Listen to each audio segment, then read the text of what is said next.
Yeah, you hear that click clacking, and that means we're back. For Boston has entered the chat. I'm Ountae Campbell with Laura Stickells for this one, the PNC Bank Studios. Laura, how are you doing today? I'm doing great. Just had my last Woo Sox game of the season yesterday. I was just telling you it ended in walk-off-walk fashion, so can't end a season better than that, in my opinion. A walk-off home run would have been too cliche. So. A walk-off walk. I would love to see that in person. That's a great moment in baseball history for the Woo Sox, no question about that. If you guys want to get involved in the show, as always, you know you can call our phone number, 617-790-0928, or email the chat at Nesson.com and send us whatever questions you have about sports, life, whatever. We're going to get this show rolling with what's trending. A'ja Wilson, talking about history of baseball. This is history of WNBA. The first player in WNBA history to have 1,000 points in a season. Laura, how do you feel about that? Oh, I mean, it's amazing. I mean, everybody this season has been talking about Caitlin Clark and Angel Reese, but A'ja Wilson proves why she's the best player in this league. And she's so humble and so grateful. She's always thanking the players that came before her and giving credit to her peers, her competitors, her teammates, and to see her achieve something like this is really special. I remember 2 years ago, people were telling us that A'ja Wilson wasn't marketable, and now she's the only player in WNBA history to have this feat of 1,000 points. And I just love the tweets that she puts out. Her and Bam, now she's dating Bam Adebayo. I love their little romance that they got going on and their funny tweets that they put out. And everybody was waiting for the tweet that he was going to put out, and he put a little meme of himself smiling, smirking. And so it's so cute to see that he's excited for her and that she's been able to be so great over this entire year, and an MVP to come back and be better than next year is a special moment. No question about that. Yeah, I'm also happy she got it at home as well, but I like that you brought up Bam too, because I noticed that was something that I definitely wanted to talk about. We're going to talk about it on Respect Her Game for sure. So if you want to hear more about the romance, go there. But no, his tweet was, "I hope everybody finds 1,000 reasons to smile on this lovely Sunday." I'm like, oh, that's perfect. Couldn't have said it better. Didn't he put an apostrophe, because she has the A apostrophe J A? Didn't he put an apostrophe? Oh, maybe I didn't notice that. That's good. That is some good when she won, I forget what she became the all-time scorer for points in the season or whatever. He put U apostrophe unanimous. So that's so good. You know what? That's some Taylor Swift level stuff. Yeah, that's very coded. I love it. And when I talked to George about it, he was like, "Are you sure? Is this confirmed? Are they really together?" And I was like, "Well, this tweet." Well, I mean, there's TMZ photos, so it's confirmed as you can get, right? TMZ photos for sure. All right, now let's switch it over to football now. Obviously, the AP poll came out on Monday, and Texas is now the #1 team, overtaking Georgia. How do you feel about that? Well, I think it's really interesting, especially when you look at the game they just had, because Quinn Ewers, he ends up leaving the game. He has an oblique issue, I guess. Mm-hmm. And Arch Manning comes into the game and lights it up. And now he's the talk of Texas football. I mean, I think he's obviously the future of the team, but now everybody is hyped up for the young new guy coming in with the great surname. So, no, it's great. I mean, Texas, I think, clearly is a really good team this year. They were a good team last year. I think they're deserving of the #1 spot. Playing a UTSA team, obviously not cream of the crop, but you know what, that happens this time of year. Yeah, I love you saying that, because as people know, I went to UTEP, and that's our rival, UTSA. So I don't root for Texas. I'm not a huge fan of Texas. Burnt orange is one of my favorite colors. It's actually my mom's favorite color. But I was rooting for UT on that weekend because I had to see the Roadrunners go down. So to see Arch come in, 5 touchdowns, light up the offense, and carry the team to a #1 spot after Georgia struggled against Kentucky, I was excited to see that. Any of the other top 25 teams that you were kind of high on, happy to see, not happy to see? Well, I mean, I think the one thing to note, just being around the Boston area and obviously spending so much time with Annabelle Hasselbeck recently, is that BC drops out of the top 25 after they lost to Missouri. It was a 1-score game. It was super competitive. Missouri was ranked number 6 last week. I think they're still ranked 6th this week. Yeah. I'm pretty sure. Yep, I'll check for you right now. They're 7th. Okay, they're ranked 7th, but still a really good showing from BC. It proves they can hang with some of the top teams in the country. So, I mean, disappointed to see that they're not in the top 25 anymore, but I don't think it's going to be their last time in that AP poll. I'm with you. I don't think they should have left. You know what I mean? I'm going down and I look at the list in the back half. You see like a Texas A&M team who's 2-1, an Illinois team who's 3-0, and a Northern Illinois team.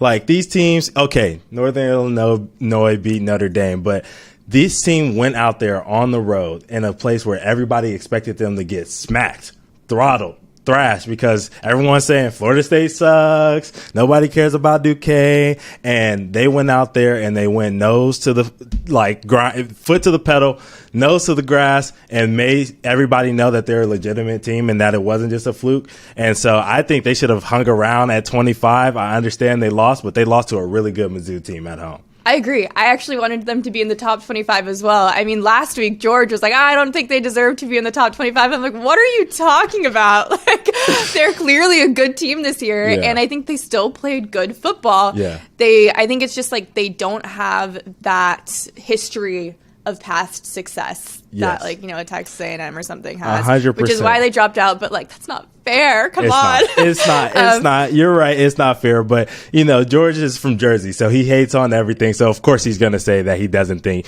BC should be in the top 25. Speaking of George, George Balekji caught up with Josh Rivera, who plays Aaron Hernandez in a new show called American Sports Story. The 10-episode limited series charts the rise and fall of NFL superstar and former Patriots tight end Aaron Hernandez. You can watch the 2-episode premiere tonight at 10 p.m. on FX, and you can listen to George's interview with Josh right here. He's Josh Rivera playing Aaron Hernandez in the latest FX series, American Sports Story, Aaron Hernandez. It premieres September 17th on FX. You can also stream it on Hulu. Josh, thanks for taking the time today. How are we doing, man?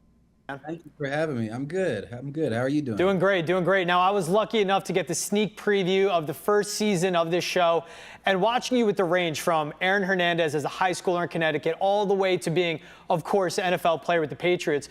But I want to start with, this was a guy all football fans knew, of course, of how good he was. Then the world found out about him when he was accused of the murder and later found guilty of Odin Lloyd. What went through your mind when you were approached about this role and, of course, you later landed it? Yeah, so initially I actually didn't know that much about it beforehand. I found out most of the information while I was in the audition process. I started consuming all the media that was available. There was a podcast that this show's based on called Gladiator. It's by the Boston Globe, and then there's the Netflix documentary. And the more that I kind of sunk my teeth into all the circumstances, the more that I was really enthralled by the whole thing. I mean, it's very, very complex. There's a lot of layers to it that everybody found out about just about the same time, right? Like after kind of everything was said and done.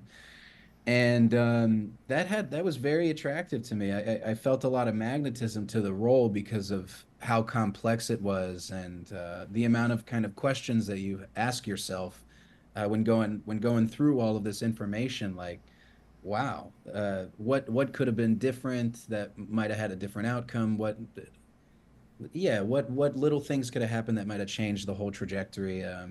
I just found the whole thing very fascinating. Yeah, and when getting into this role, I love that you touch on the added research from podcasts, Netflix docs. But was there an extra layer, like a little more you had to do? You prepare for every role, of course, but with this one, and you said it, Josh, the complexity of him. Like, you played it great. The innocent, the good kid that was in high school, to the paranoid, murderer that he was towards the end, and how complicated he was in his upbringing. Was there something extra you had to do, or maybe different for this role that opposed to yours in the past?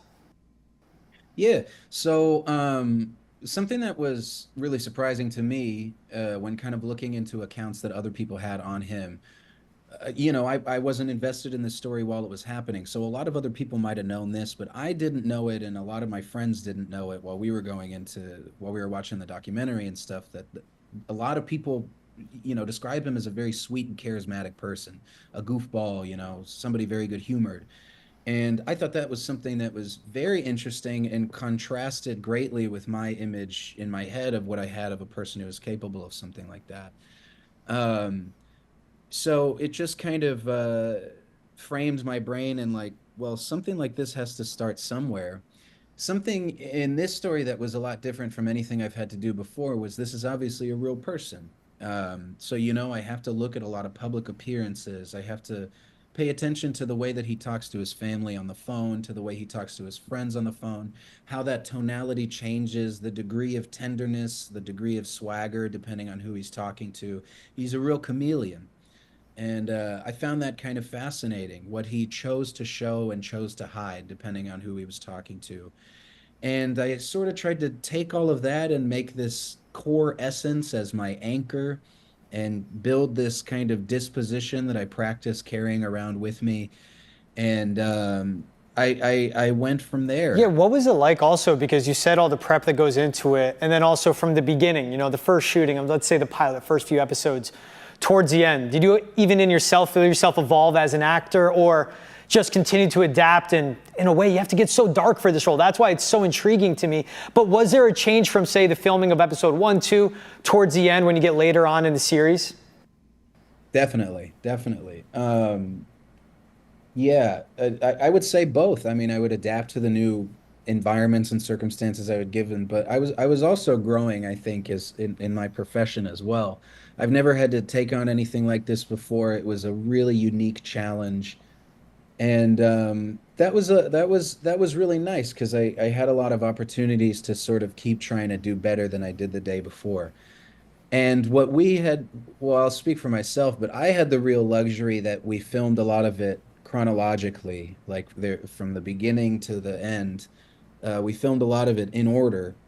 So what was kind of nice about that from like a acting standpoint was that in the beginning, I get to just sort of be like a sponge, like anybody is from the age of 16 to 18. You're just reacting to your environment and absorbing the information that you get. And in this story's case, there was kind of a lot of trauma that was the foundation for a lot of this. And with that, you head off to college for another episode. There's another layer. People treat you differently. You get certain privileges that the general community doesn't get because you're a physically intimidating and powerful athlete. And that's another layer. You get away with a punching a bartender. That's another layer. Like there's a lot of, there's a lot that you can build off of that. I was really lucky that we got to start from the starting point. Yeah, the layers to him, I mean, were just so interesting, and you executed that so well, along with everyone else that was in this show. When people finally get to see this American sports story on Aaron Hernandez, what do you want them to walk away feeling, or the impression that's left on them after watching this series? Yeah, I'm glad you asked. I think something that's really important in terms of the outcome of this story, and with many other stories too, is there's a degree of enabling that as a society we kind of have on certain celebrities and athletes. And you could call it a degree of culpability, you could call it some degree of influence. That the reality is without our consumerism, none of this would be possible. It wouldn't be sensationalized, it wouldn't be a grand scale story. An athlete would commit a crime and they would be punished for it. They would have consequences. But I think because of our desire for entertainment, and in this particular case, our desire to have the people that we like win, it kind of causes that crime and consequence A to B to get just a little bit more ambiguous and complicated, and not quite straightforward. So yeah, I would like people to kind of hopefully ask themselves that question: what we do to make and break celebrities, what we do to cause them issues that we might not even intend beyond just wanting something to watch. That's such a good answer, Josh. I appreciate you taking the time. Again, Josh Rivera, the star of American Sports Story, Aaron Hernandez, playing Aaron Hernandez. It premieres September 17th on FX. You can also stream it on Hulu. Josh, thanks so much for taking the time and for this conversation. This was awesome, man. Thank you. I appreciate it. What a great interview by George and Josh. It has me excited. I don't know how you feel, but I feel like I'm going to be tuning into these first two episodes going into tonight. I'm super excited. Another thing that I'm excited about is my Fresno State Bulldogs, because I went to two schools, UTEP and Fresno State, so I get to claim both of them. My Fresno State Bulldogs, Derek Carr, Jake Haener, their backup quarterback for the Saints, smacked the Dallas Cowboys. in a game on Sunday, 44-19, and that felt so good to me because I love to hate on the Dallas Cowboys. How do you feel about the Saints, though? Do you think they're legitimate? Yeah, I do think they're legitimate. I mean, after week one, obviously, they played the Carolina Panthers, and everyone's like, oh, it's the Carolina Panthers. Like, are they even going to win a game this season? Who knows? And that's probably true. Like, the Carolina Panthers are really bad. But the Saints go and then make the Dallas Cowboys literally look like the Carolina Panthers. Yeah. I think they scored touchdowns on their first 6 drives. Like, that is unbelievable. Yeah. And it's all due to Clint Kubiak, who they got from the 49ers. Yep. Bring him in and as the new offensive coordinator. And it's basically the same team. It's just like a different staff. And he's completely turned around this Saints team. And Derek Carr seems to really be enjoying this Kyle Shanahan type style offense. Yeah, he definitely is. The Saints offense scored 15 of their first 15 possessions of football this year. That's crazy. No one else is doing anything like that, and they're setting the league on notice. I am one of those people that I need a little bit more time to see if I think the Saints are a real contender in the NFC, because personally, I don't think the Cowboys have a good defense. Their defense is 3 stars, basically. It's Micah Parsons, it's Diggs, maybe another guy. That's pretty much it. You know what I'm saying? And we know, like you said, the Carolina Panthers, I think they're the worst team in football. Not even think. They are. I don't think know it's not a competition. Team in football. There's no question about that. They have a matchup against the Eagles, who, as of recording this, haven't played their Monday night game against the Falcons, but I expect them to be 2-0 after tonight. And I think they're going to one of the best teams in football. I know we have people in this building that think they're the second best team in football right now. So I need to see that matchup next week. And then I need to see them 2 or 3 weeks down the road at the Chiefs in Arrowhead. If the Saints can go in there and put up the offensive numbers that they have been putting up against those teams, then I'll be scared. Oh, yeah. I mean, if they continue to play like they are, there's no question about it. Because it's like, if they're not scoring touchdowns, they're scoring field goals. Like, it's wild. It's actually wild to see how efficient this offense has been. Mm-hmm. And I think, a big part of it, too, it seems like Alvin Kamara just, fits this offense so well. It's just it's so interesting because the Kyle Shanahan type offense just, seems to work almost everywhere. And it's why isn't this going on more places? It's just plug and play. It is. You got Mike McDaniels running it. You got a lot of guys. Matt LaFleur runs it, a similar type of style as well. These guys are just geniuses, though. These coaches, these offensive coordinators who can be able to implement it on their teams and have the offensive weapons to be able to do so. Obviously, we know the 49ers have every weapon available to them, but some other offenses just don't have those weapons, and we'll talk about them later on in the show because I have them listed. But I don't think this Saints win says more about the Saints. I think what I took from it is I don't really like the Cowboys and their offense, honestly, is how I came out of this game. They went out in week 1 and beat the Browns, a Browns team that is disgruntled. They have a lot of off-the-field issues going on right now with their quarterback. They're not locked in. We saw Deshaun Watson fall on the ground, one of his linemen fell on the ground. He went to reach and hand him and pick him up, and the dude slapped his hand away. This team is not together, so them beating the Browns, I'm not worried about that. Who cares, right?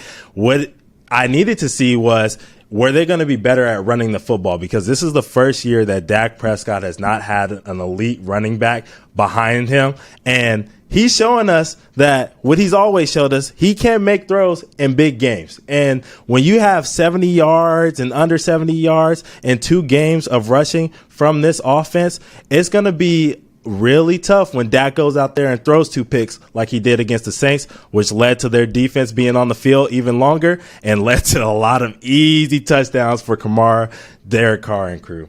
No, and I totally agree. And just like what we were kind of saying, there's other offenses out there that play like this. Yes. So it's if you can't stop the Saints that are actually new to playing this type of system, right. If you can't stop them, then you're not going to be able to stop other teams that play this way as well. So right. I actually agree with you. I do think that this loss for the Cowboys says just as much about the Cowboys as it does about the Saints. Right, and I'm not super high on Derek Carr, but a quarterback that I was super high on coming into this season was Caleb Williams, and he's been struggling through his first 2 games in the NFL. He played the Titans in week 1, didn't score a touchdown, no interceptions. This week, he just finished the game against the Houston, Texas, lost 19-13, and he had no touchdowns again, but 2 interceptions. Is this more of a Caleb Williams problem, or do you feel like this is more of a Bears organizational problem? I mean, it's definitely more of a Bears organizational type problem. I think most people would probably agree with me on that, especially when you see kind of like the history of the Bears over the past couple of years. It's just like history repeating itself.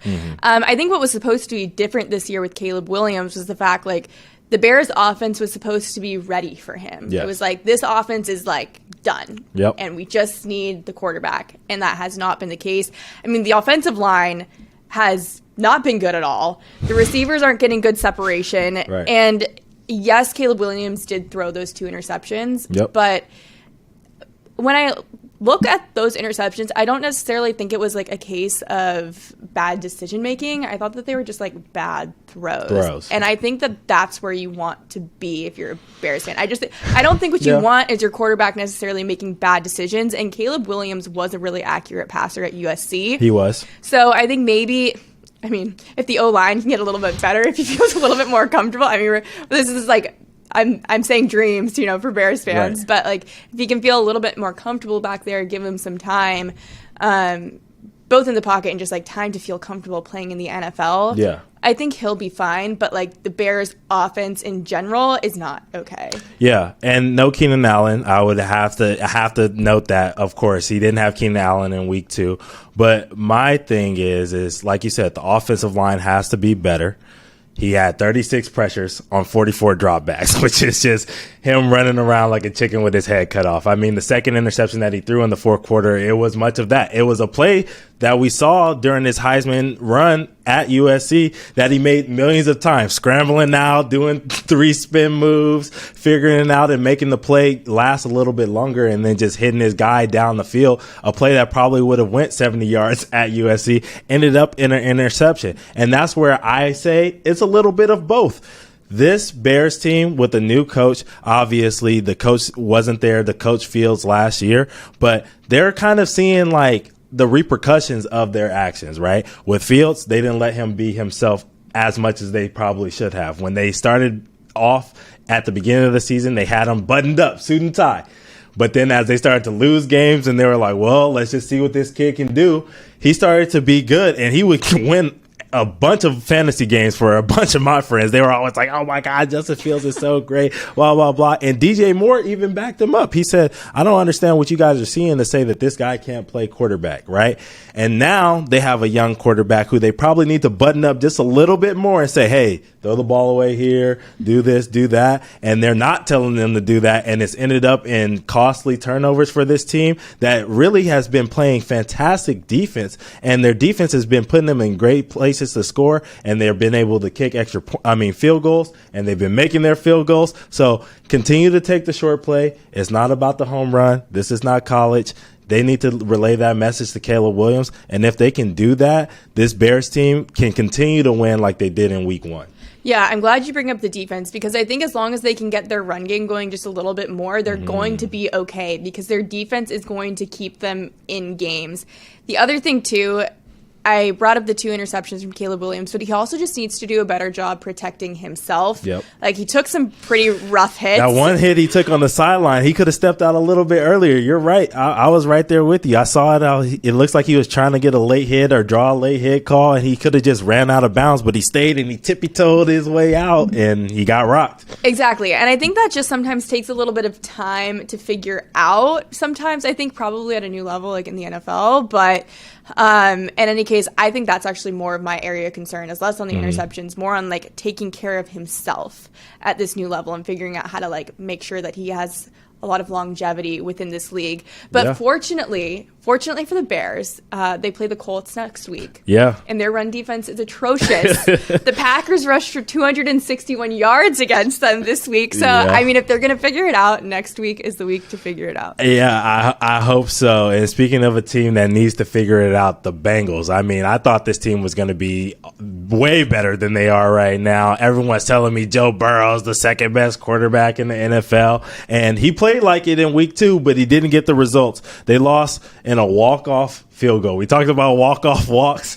This was a walk-off field goal to the Chiefs, 26-25. I don't know if I can call it Burrowhead. How do you think about the Cincinnati Bengals? Are they in trouble? Okay, so everybody's pulling up like the 0-2 stat. Like teams that go 0-2 end up like there's an 11% chance of them making the playoffs. Or only 11% of those teams have made the playoffs. Mm-hmm. But typically teams that fall to 0-2 are also like bad. Yes. And I wouldn't say that the Bengals are bad. Yes. So there's a little bit of like those confounding factors there. I still think that they can be okay. If they turn it around, they can totally be okay. And it did seem like they turned it around this week. I mean, they played not well against the Patriots, but they played significantly better against the 2-time Super Bowl champions and probably like the best team in the last like 10 years. Yeah. So that's a good place to start, I think. Yes, like Joe Burrow played a lot better. You know, he's still figuring it out. Like coming off of that wrist injury, like it takes time. I'm always really generous to players, as you can probably tell. It's fair. It's a hard job. But it takes time. And the one thing, though, is Cincinnati they have to figure out their run defense. Yeah. They really have to figure out their run defense. Isaiah Pacheco, 90 yards rushing. He also broke his fibula. Right. And they gave up 149 yards rushing total. Yeah. So, like, that's not a recipe for success, like, no matter who you play. Yeah. It was bad last year, bad in week 1, bad in week 2. So they've got to figure that out. Yeah, 100%. Their run defense has been a little shaky, but I think the parts that I highlight where I say, hey, this team can turn it around is Patrick Mahomes I always say this whenever I'm on this show, and people are probably tired of hearing this from me because Tom Brady is such a great player and is currently the GOAT. Patrick Mahomes will be the GOAT by the time he finishes his career, but the upcoming GOAT only had 6 completions past the line of scrimmage in that game against the Bengals. So if you can hold that guy to only 6 completions past the line of scrimmage in a full 48 minutes of football, then you have a defense that has some things to build on, right? So, of course, their run defense is like, it's shaky. But, I mean, I'm looking at their team and I'm saying, well, Burrow got better. T. Higgins should be coming back hopefully soon. And obviously, we know the Jamar Chase stuff is going on, and that's been an issue, blah, blah, blah, whatever. But I know one thing about Jamar Chase, and I saw it at LSU. I saw it when he first came into the league, and that is he is one of the biggest competitors on Sundays in the entire world. Whenever those lights come on, he's only worried about getting separation, catching footballs, doing his touchdown celebration in the end zone. That's it. And he's going to do whatever he can to make that happen for his team. So you saw in the interviews, he didn't really want to talk to anybody because he was upset that he lost, because he cares that much about beating the Chiefs, and he knows how important it is for him and his team to win these games. So there's no question about this team getting on the winning swing soon. It just hasn't happened, but they do need T. Higgins to kind of open up that run game that you were talking about for them as well. Yeah, but like also when you look at this game, ultimately like they lost, and that's the only thing that matters. But they finished with more total offense, more passing yards, more yards per play, more efficient on third downs. Like there were things that they were better at in this game. Mm-hmm. So like those are reasons to be hopeful. The other thing you have to keep in mind is like teams are going to have to play the Kansas City Chiefs this year. Like this is going to go down for a loss for a lot of different teams. Mm-hmm. And the Baltimore Ravens are also 0-2 in the AFC North. I'm glad you brought this up. Because that's the team that makes me more nervous, right? Because at least with the Bengals, you understand that they need 3 receivers. Yoshi Voss was great for them. Obviously, Chase is going to get a lot of attention without Higgins there. If they have Higgins, that offense becomes more dynamic by the second, because that O-line couldn't hold up anything. But when you have Higgins and Chase to worry about and Yoshi Voss underneath to worry about, Burrow knows how to get the ball out quick and extend plays a little bit if he needs to. It'll be a lot less long third down throws that he has to make. But the Ravens are at full strength, and it seems like they don't understand how to win a football game. I am extremely nervous for that team. I'm definitely hitting the panic button. Yeah, exactly. And it's like at least the Bengals are starting from like below their full potential. It's like they have room to grow. You know, they're just getting Jamar Chase back from whatever situation he was going through. And then, like you said, T. Higgins will come back eventually, and the team will be better. And they're known for their slow starts. They get better. The Ravens, like they obviously paid their dues against the Kansas City Chiefs last week. So it's like that, automatic loss there. But but they're not in good shape. And this is a team that's like should be a really good team, and they're 0-2. Yeah. So that's I am concerned too. But if you're a Bengals fan, we're looking at this from the Bengals perspective. You're like, okay, the best team in our division is 0-2 too. So it's like, 100%. We're okay. We're all right, and that's all that matters. Another team that is really struggling, and I expect these struggles to continue, is the Giants. They lost to the Commanders 21-18, and the media got nervous because Daniel Jones has a $23 million injury guarantee, which he'll earn if he can't complete a physical before the beginning of next season. Should they bench Daniel Jones in New York? Okay, so here's the thing. The problem for Daniel Jones is that everybody loves Drew Lock, and he's their backup. And, like, the world is obsessed with Drew Lock, and any opportunity to put Drew Lock in a football game. Drew Lock too. Exactly. Like, his interview after he beat the Seahawks last year, after he beat the Eagles last year when he was a Seahawk. Yeah. Like, the smiles post-game. The little dances exactly. Like, everybody loves Drew Lock. So if you're Daniel Jones, you're like, get this guy out of here. So that's the number one problem, because it's like, do I think Drew Lock is actually better than Daniel Jones? Like, probably not. Right. But he is a really good backup quarterback, and he's got this like great charismatic personality. So if you're a New York Giants fan, you're like, like Daniel Jones isn't playing great. Let's bring him in. Right. Now, Daniel Jones obviously like had a terrible week 1, a much better week 2. He was much more comfortable in the pocket. The O-line gave him time to hit most of his throws, and he's coming off that ACL tear. So I think like week 1, he was just trying to like figure out kind of how to trust that knee again. So he was a lot better. I think like what everybody's talking about though in this game is the fact that the Giants didn't have a kicker. Yeah. And just like the irony, like I cannot get over the irony in this Giants game because so the Giants come in thinking like, okay, like we think our kicker's healthy. Yep. But clearly he's not healthy. I mean, he's taking warm-ups and he's like limping, like he looks uncomfortable.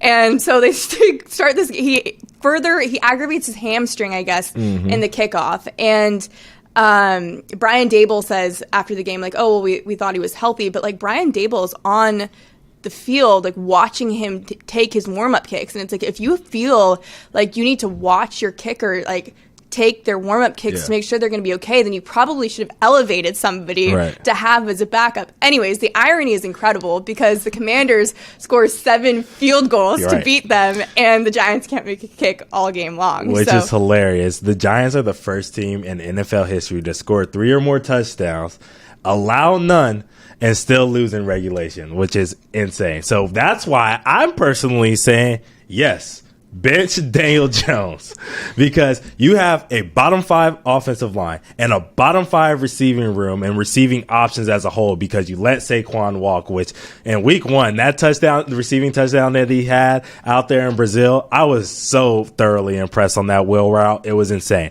But obviously, other than that, Darren Waller has also walked, retiring from the NFL with the Giants.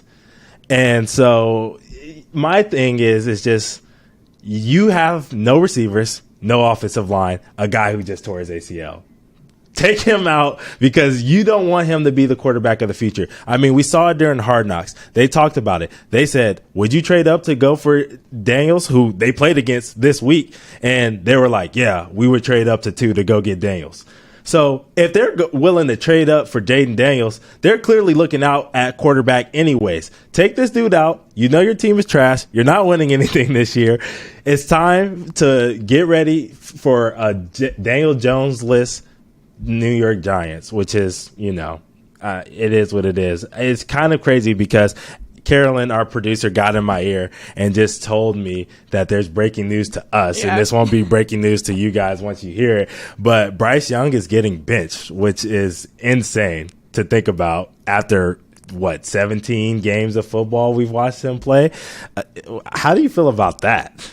Well, I just the Carolina Panthers are so perplexing because I'm like, what are you expecting? It's like I feel bad. I feel bad for Bryce Young. I think that's the reaction I'm getting right now. I feel bad for Bryce Young because what's he supposed to do in that offense? Yeah. Yeah. Do I think Andy Dalton's going to do a better job? Maybe. I don't know. I mean, he's a veteran. You know what I mean? Yeah, it's he's a veteran. He can maybe get the team together a little bit, get them with some structure, a little bit of organization. I do actually, now that I think about it, I do think the team will be better under Andy Dalton, but I don't think it's the best for the long-term success of the team. Yeah, I'm right there with you. I don't think it's best for the long-time plan for the team. My thing is, I've seen countless videos now, and I'm a Chargers fan, so I was locked into the game this weekend. But Bryce Young was pouting and looked like he was about to cry like a kid who got his candy stolen from him.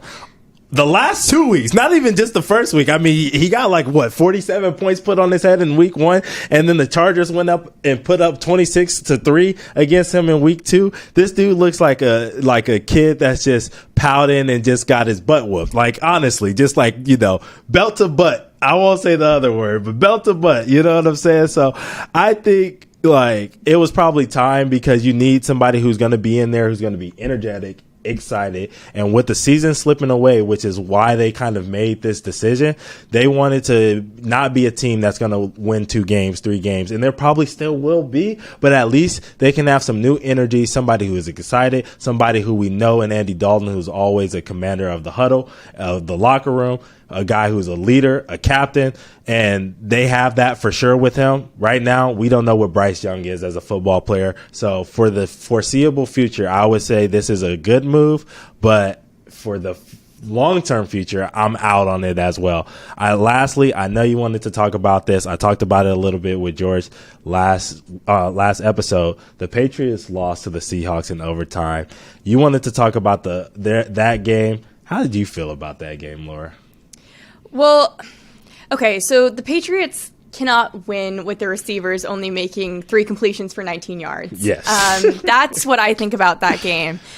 Clearly, the Patriots need to get their passing game going, and get their wide receivers more involved, not just Hunter Henry, not just their tight ends. Yep. Because you need to be able to soften up the middle for that running game to actually be effective. Mm-hmm. And the Patriots could just never get their receivers going at all. And the thing with Jacoby Brissett, okay, so he's a great game manager. Great pocket presence, great leader, but he doesn't push the ball down the field. No. We knew that coming into the season. And I think Next Gen Stats, one of their graphs after the game was where Jacoby Brissett, where he even attempted his passes. Right. He didn't attempt a single pass beyond 20 yards. And I think there was one pass that was right around the 20-yard line, 2 beyond 15 yards. Everything else was within 10 yards. Yeah. And, the receptions that you see were just yards after catch. Yeah. And that is an issue, especially when you want to get the run game going. But the thing that confuses me, though, is that the run game was pretty effective, but play action was just not effective in this game. Yeah. And it was something that one of the Patriots beat reporters actually brought up after the game.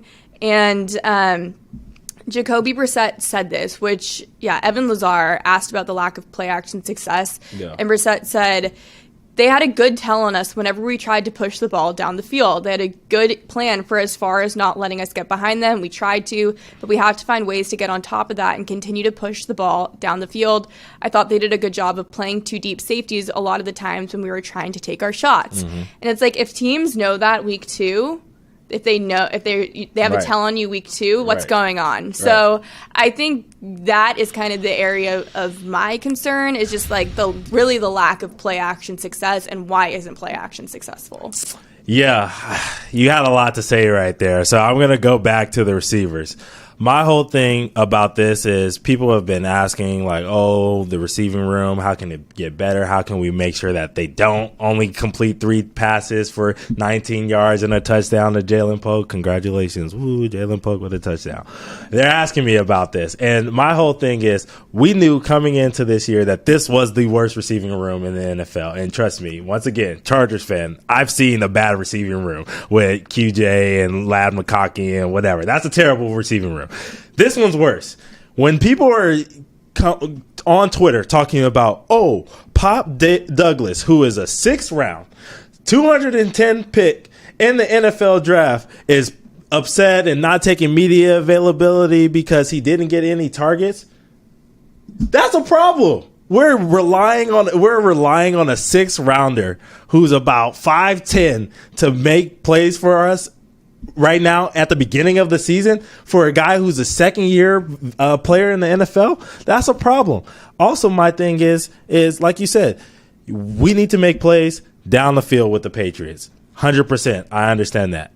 Check down Jacoby out of the game then. It's time for Drake May. Exactly. I told George, and he's like, no, calm down, because, George is, oh, no, it's not time yet, blah, blah, blah, because, he's really in depth in this, man. I don't care about that. I look at this like how a fan looks at this. I want to see exciting plays.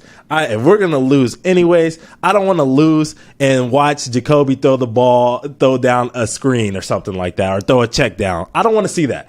I want to see him making plays outside of the pocket, extending the drives. We know this offensive line, which honestly was pretty good against the Seahawks, is not that great. Their run blocking was incredible. Their pass blocking, not so much. Their pass blocking wasn't good. Like, the one thing that I'll say for Brissett is for a guy that doesn't normally push the ball downfield, he didn't have time to go through more than one of his reads. So, he wasn't really being put in a position to be kind of successful there. The thing with what you're saying about bring Drake May in, if you want to open up the passing game, that's, I think, the only solution, given the way this roster is constructed right now. Right. That's the only way to move forward. Is it the right decision? I don't necessarily think it's the right decision if you're looking for the long-term success of the franchise. I think you need to wait just a little bit longer. Yep. Because, like you said, the offensive line, Jacoby Brissett was slow to get up. He was in pain. He was. Aren't you glad that was Jacoby Brissett and not Drake May? I am, but as I told George in the last... No offense to Jacoby Brissett. I'm sorry that you're going through that, but... No, it sucks that he has to be the sacrificial lamb, but as I told George in the last episode, I think that Drake May gets out of these certain situations that Jacoby was putting himself in. I think that he's going to get rid of the ball a little bit faster than Jacoby is going to, and I think he's younger and has better legs and is going to actually run the football when the pocket collapses on him, instead of just saying, okay, let me hold it, throw it at somebody's feet, maybe late, or, take this incredible sack. Of course, if Drake May was quarterback, he's going to take sacks. Every quarterback in the entire National Football League gets hit by a defensive lineman at some point in the season. There's no question about that, but I think that Drake May would be more exciting, would have these defensive lines kind of holding their lines and holding the edge a little bit more, because they know they can't get outside of their containment, because they know Drake May is a guy who can turn a 5-yard sack into a 10-yard run at any time. Yeah, I will say the one thing, though, even if you bring in Drake May, that I keep thinking about, it's okay, say he is able to scramble more, say he is able to escape these pressures, who's he going to really pass the ball to downfield? Which receiver is really going to be able to get separation? Yeah. That's the thing that I keep coming back to. I'm okay, put him in, but yeah, no. What's he going to do now? It's once you overcome one obstacle, there's another. Yeah. And so I just don't feel like there's a good answer, and that's when you come back to the fact that okay, maybe this Patriots team isn't as good as people were hoping after week 1. But that being said, they have the Jets coming up. Yeah. Unfortunately, the Jets do have a very highly regarded defense. Yes. So it's not necessarily going to get any easier for them, but Jermaine Johnson did tear his Achilles, who's one of their best edge rushers. Yes. And so now they have Will McDonald. It's his second year in the league. He did have an unbelievable game this week. He had a 3-sack effort and a forced fumble.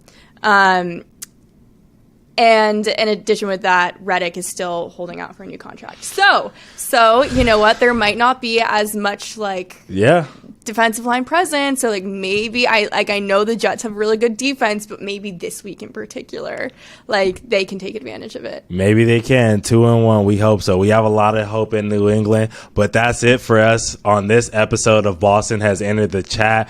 Check us out. Call us. Tweet us, whatever. We're all over the place. You can call our phone number at 617-790-0928, or you can email the chat at nesson.com for anything that you have to tell us. Laura, this was a great episode, but that's it for us on Boston Has Entered the Chat. Peace.